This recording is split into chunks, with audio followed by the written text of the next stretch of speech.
Nana pere ho yaw. Yesi chese krom ono mo je gala no wo fa no kwa. Eti asantime rase wo fa na kunya nto ho.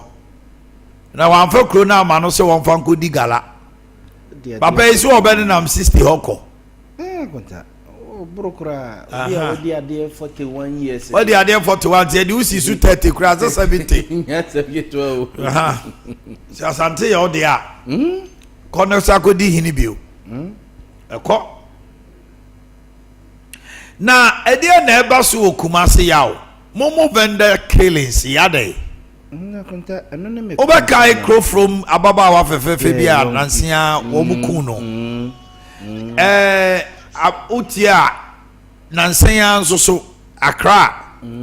Young man be also on the Otusikanama omo. And ne colony ye juma say I don't know this kanama mona omoka say one kwano to be able cruises here. Where a brand here na wada came pick up to you. A body to you. We quite don't some go body to you on the dam. I got a video name the police for no air canal. Omuchanity. Yes. Most of me, if I say fever. Area near once a quadra so. Quadra so July. Quadra so July. Again, is here. A person with women, friends, live back friends. Boy back on hand, and I have seen you couldn't. To make by having by nature a police for CID for our call them one which is a bueno, Yachitran and Sa, no Gulichi, and my children solitude, solitude, so I found another sky. Trying to say the hip hop and channel. For me, we are some Jana to pass. I'm local, I come to be local, outside. Outside here, not just one down. Funny say, what if you had here? Close to the 8-9 months, or probably 1 year, but close to 6, 7, 8 years. 8 months. They say, not down, a year. Never see we see hall, or no need. Needed no Muslim and a hole into who really did the war, a child war, a tomb, a war sea, into me for a dear. And then I bear dying already not a year gate to Hassi. Okay. Pumping the auntie. I don't know if I don't see about I'm so Friday, Saturday. Say, now, I say 2 billion Kogu Husa.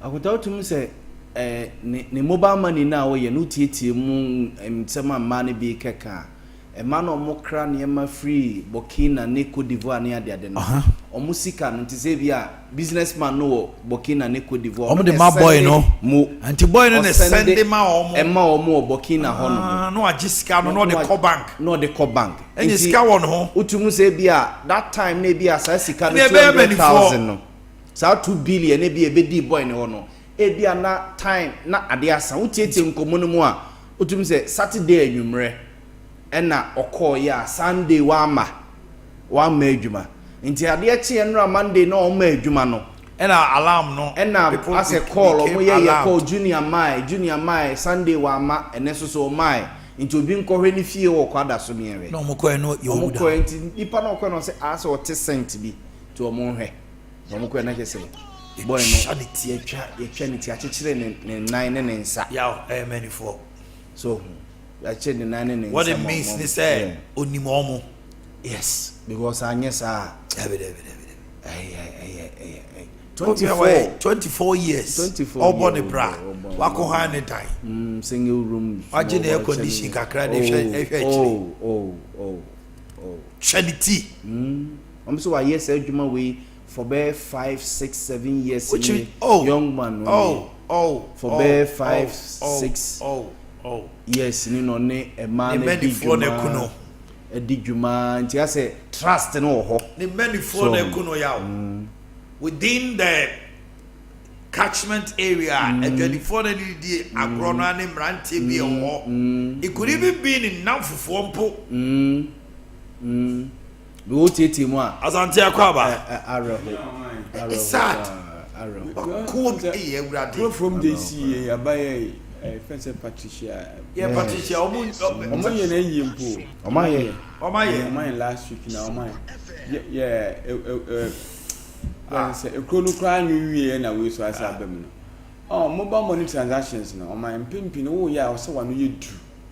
Ni medu wo. Never say we the ocean no a. Omanhene. Ni dwadie no, ni sika no modu. Ena me say we eyentententa no madu. Omuni no. Na me make say e was omo anu yedu na ya more security because transactions no omo de ba no mo ye no mo omo wo sa situation baby dey say mazi ye ne ba bia no ye bi wo ho skaba obiti ni bia 1 billion obiti mi di bia 50,000 de ba na de send skana ba hu din sa tam na wan fa nyeta na wonim ebi kura timba so nyu na on ba skana ba nya physical cash Venice electronic to obiti ba yere wo obayere wo sa na was transmit scanner fa gu ono no de no so waje ase akrofo no ba sa time no mo ba so mo say transactions na was so bia 2 billion na won can for send ewie de no so when you begin to have issues with them when e bia one ya wo beti ekun no enti no we je apart from say ultimate say nipa no hu nanim amfana mata so the same thing na akrofo me no mo ka say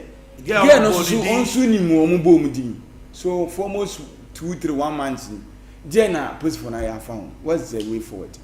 So and on my hair, transactions when I cost one. Among 4 P now being what mobile money so. But the other transactions are ABI or bank services are. Or 17 and 40 michila what you see can I to a prudential.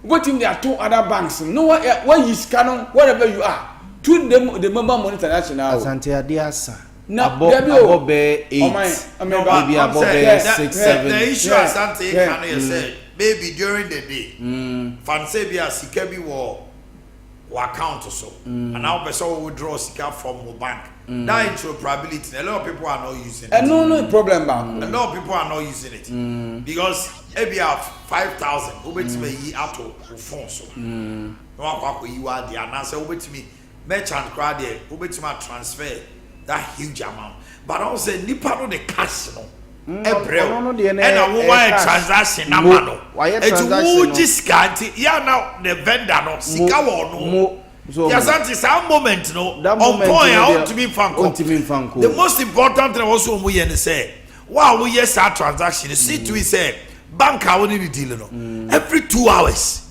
or so let the bank vendors mobile money banking.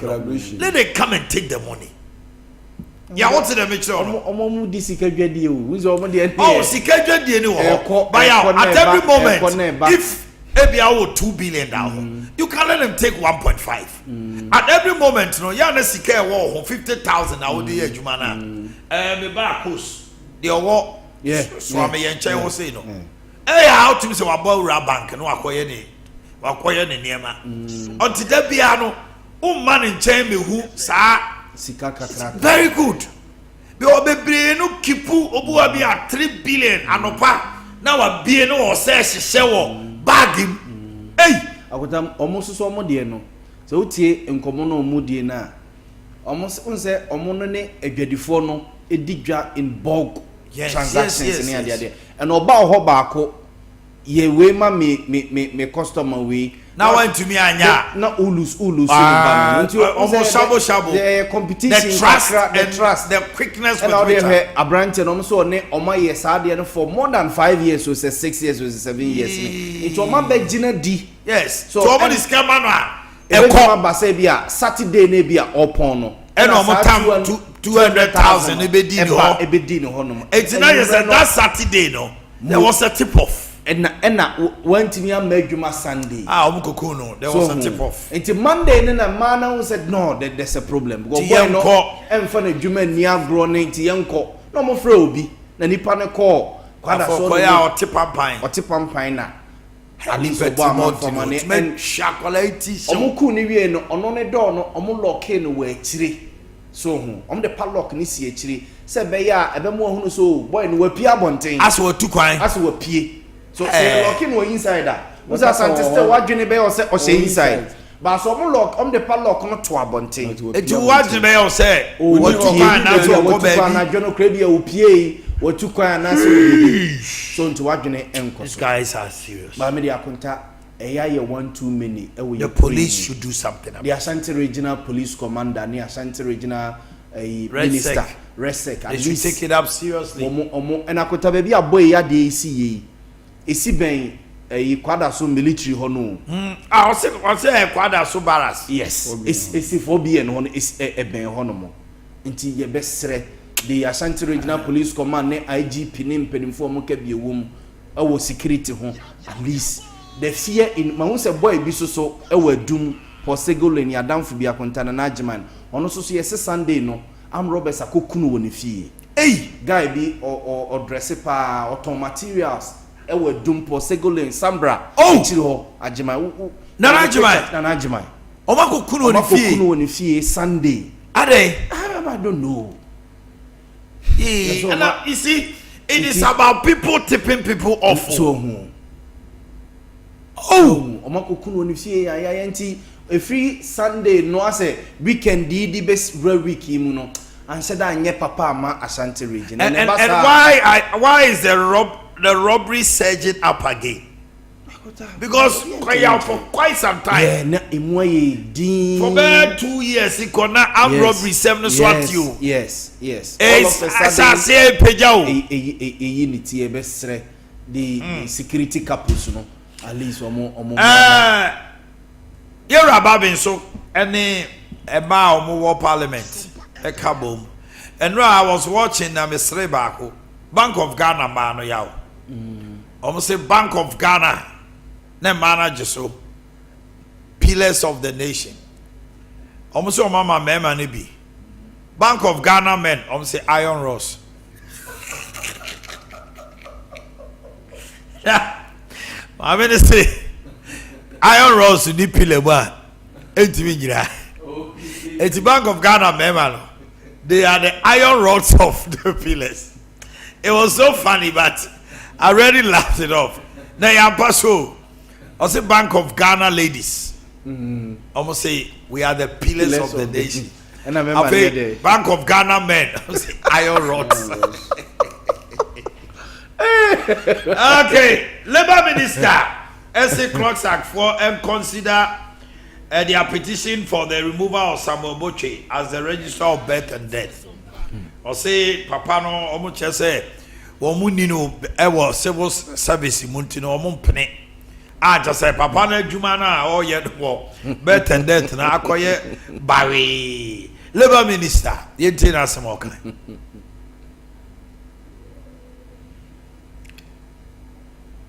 Okay. All right. Yeah. Akonta. Ya kan sem ni nyina ma me tie otia wa na me kwa asante so. Akonta what are your expectations in the budget? Are you expecting something new? Because if something new doesn't come, we don't want to have another case of deja vu. Akonta me expect say one tax no mo ka so metwam.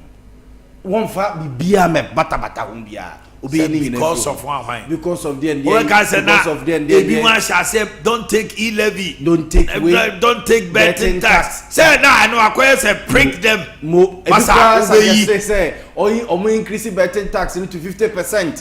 Na say boys no do me dey me expecting say ene wase bo obedi bo se no so pepepe COVID-19 levy mo bam akota ade ba ko so me expect the finance minister so obeye ho adwuma pa konta yen foreign currency ye see forex no any forex no yes no at least they should give us a plan, they should give us an idea because konta dollar ne pound ne euro no they should let people have hope mo you understand the no na 59 akwa no de 8 no to Google no omo hwehwe no Google for so omo hwehwe pound ne nam 20 20.2 yes So and euro was 17. And Sefa was also rising. So before the do now Togo ne ade no Nigeria sika ne mu nye du ba no kra peja ne mu. So me dey share ne mu ye Dr. Kisela atoba force be ma yen a plan say e kwan we ne dey fa so se bia e betima tackle dollar no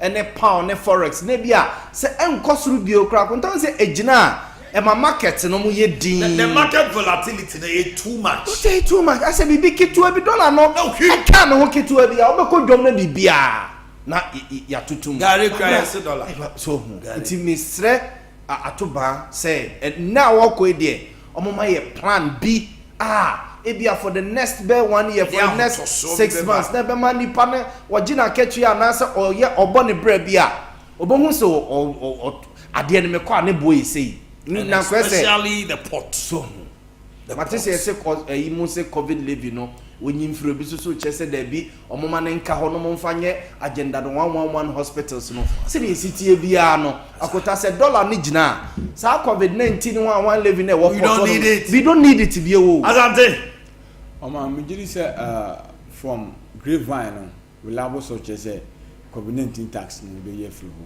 obeyi betting tax e-levy. Now and then in the same vein, introduction of two events, two boot no besaba. Then people are also considering say there will be tax on mortgage. That is what people are also alleging. Say among 40 man high or man we mun digit secretary no. Omun tax be a movie. And no boils down to the property rate system now.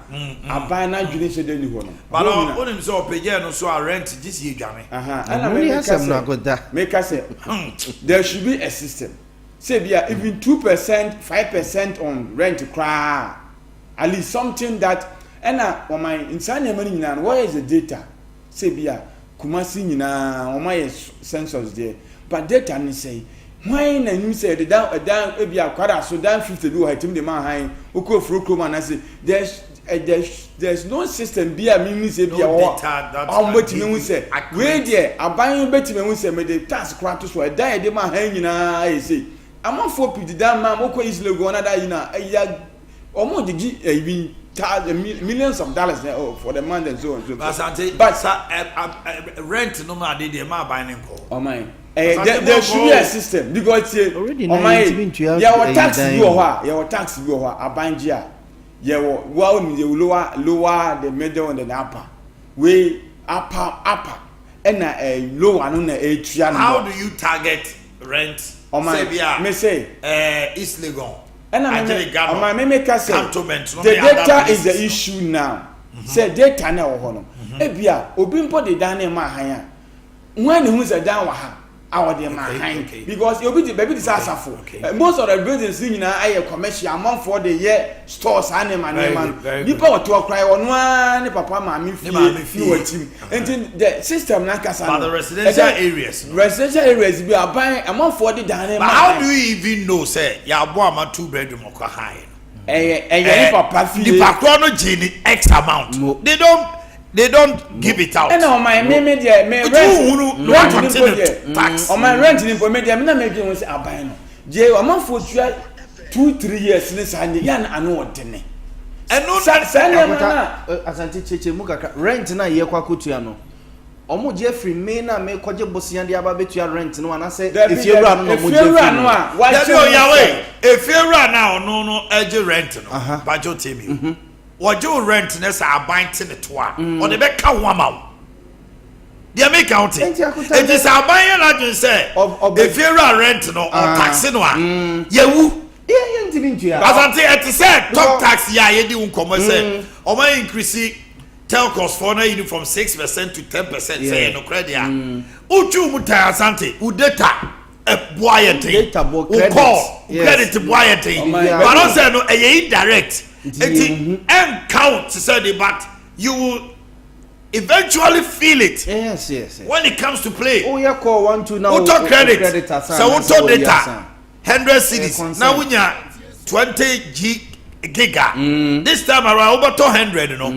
Maybe I open 15 gig. what 5 a free so and they also count but I won't start to say we are near Manasa o my me dey o kan me kan say me kan me point kaka ni say na me ka be say rent obedi dan ma ho ti me 2 years enti abaman no fa bia onye no 1 year advance onye ebia 6 months very good now you so are so that apart na about mind the point is that won't me fight who call baby say can you here among for a hostess akese ni nyina no property rate they are paying okay. And they have to pay also property rate different from that rent you know and there's even no any huge difference bia abandon communication be man for because property rate me say see etua but on my info na etua o ma the hostess ne man o ma edan man and na make say man atimi obi betim the dan kwama na ofase our team but you may assume say asante e was say by law and some regulations say aban no ahihye say Ghana ha henceforth obi antimi nye rent more than emra no ho yenhye mukina say yabeyo to say aba ama yenyina di hu nkomo amana kosi unim the pain as to the Yahweh the pain is who no na continue Dabio enye favorite asemo Yahweh 2 years now wo so wonye no asante esi akira ko tia obada bonte wo de tena wona eno ne Ghana e ha o save and say Orlando e was oh ya da Orlando ko say na wo bi da obi timi ka say on the diamond 1005 if it is a lord me ba o tebe asante hello ya dey rap asante dey can say London assassin no dan no o 1005 utimi di fiera kodi nkomo etimi mano half of the money yes. No London come on 1007 yes. No afrosa be jusika no be no offer CB crowd the offer CB from the chamber they do it to people all the time asante what 1005 no Orlando buy or cash blog Orlando wa man 1007 na me say parliamentarian na asante parliamentarian na ono ho no we real estate ko hesika wo je parliamentarian no he's into real estate akota dey crazy crazy say apartment bi na aba no a oje no one day we omujini weekends your friends say kuko mo di bom say Airbnb o say B&B boutique hotel no akuta ni etwa ufie no hotel no and weekend no so on trail when we say akuta $400 ne tio oh my